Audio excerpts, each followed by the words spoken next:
Hi friends, welcome to my YouTube channel Shailu official.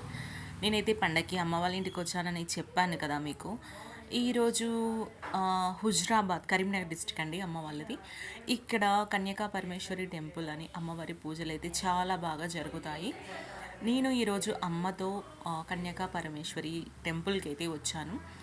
అక్కడైతే ఈరోజు చండీ హోమం అయితే జరుగుతుంది. చాలామంది భక్తులు అయితే వచ్చారండి. నేను అమ్మతో పాటు అమ్మవారికి బియ్యం ప్రతి సంవత్సరం అయితే పోస్తుంటానండి. ఈరోజు కూడా బియ్యం పోయడానికని వెళ్ళాను. ఇక్కడ టెంపుల్ చూసారు కదా, చాలా బాగుంది. హోమం ఆ టెంపుల్ కొంచెం చిన్నదండి, పురాతన కాలంది, చాలా సెంటిమెంట్ అండి. అంటే అనుకున్నవి అవుతాయని కొంచెం అందులో హోమంకి భక్తులకు కూర్చోవడానికి ప్లేస్ లేదని బయట స్క్రీన్ చూపెట్టారు కదా, స్క్రీన్ అరేంజ్ చేసి చైర్లు అయితే వేశారు. ఇక్కడైతే అమ్మవారి పూజలు రోజు అవుతాయి. ఈ నవరాత్రులు అయితే చాలా బాగా జరుగుతుంటాయండి. చండీ హోమం అయితే స్టార్ట్ అయింది. ఒక పక్కన చండీ హోమము, ఒక పక్కన అమ్మవారికి పూజలు జరుగుతున్నాయి గుళ్ళో.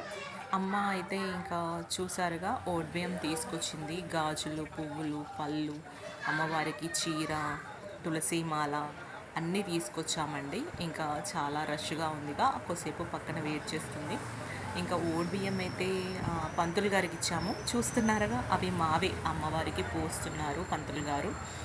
మొత్తం బియ్యం అమ్మవారికి సమర్పించి మేము తీసుకొచ్చిన నైవేద్యం కూడా, ప్రసాదం అన్నీ సమర్పించారండి. చూసారుగా, గుళ్ళు ఒకవైపు వినాయకుడు, గణపతి హోమం కూడా అయ్యిందండి. ఇంకో పక్కన కుమారస్వామి.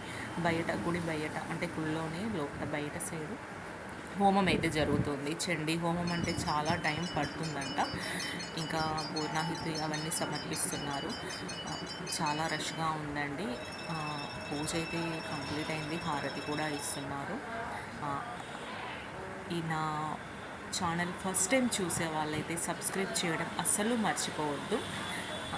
లైక్ చేయండి, షేర్ చేయండి. థ్యాంక్ యూ ఫ్రెండ్స్, నాకు కొంచెం సపోర్ట్ చేయండి.